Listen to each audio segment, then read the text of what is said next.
So I want to talk about which development model you want to go with. I think there's a lot of models that might help you execute on a project. One of the common ones is like the fixed price model.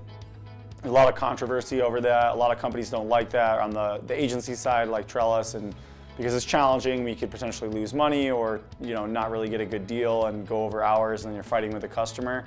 I don't necessarily think this is always a bad model, but I think it has to be done in the right way, and I think it has to be super clear what the requirements are. And I think if you can't articulate the requirements well and you can't get to it, like you might have to invest in that process to come up with like a blueprint, almost like an architecture like you would with a house, and that might cost money to get to that point.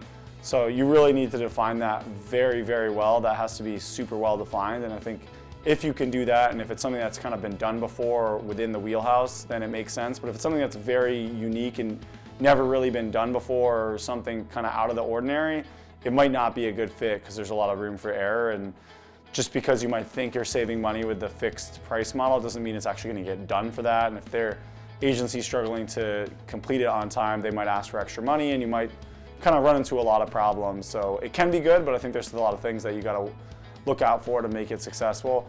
The other is the pure time and materials. The advantage of this is you can potentially come under budget if you complete things faster. If you're a client, you could potentially take on some of the work yourself and take that outside of the agency. Like a lot of the things that agencies do, you could actually do if you taught yourself or took on some of the tasks or worked with them to figure that out. You also can kind of like monitor things more closely and work in more of an agile, flexible manner as things evolve during the project, so that can be successful that way. The other is like a retainer model, which can be really good for kind of like the ongoing services. Sort of like an agile retainer model can be effective if you're trying to just continuously improve, and we definitely recommend that for a lot of people. And then the big one is, are you going to go with an agency or in-house resources? So that's definitely something to think about. Do you want to hire a third party to do it, or do you want to build your own team to do development?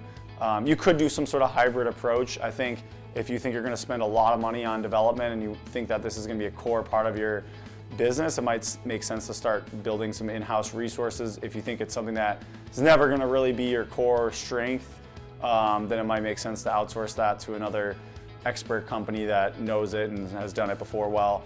And then the other big thing to think about is like, do you want kind of US-based development or people on the same time zone, or do you want to go with overseas development? There can be advantages and cost savings with overseas development, but that's definitely a challenge to think about, and communication can be a challenge with overseas. So oftentimes, the saying is you get what you pay for, and I think that's very true of development. So you just have to kind of evaluate the pros and the cons of the different options there. So hopefully that helps you make a decision.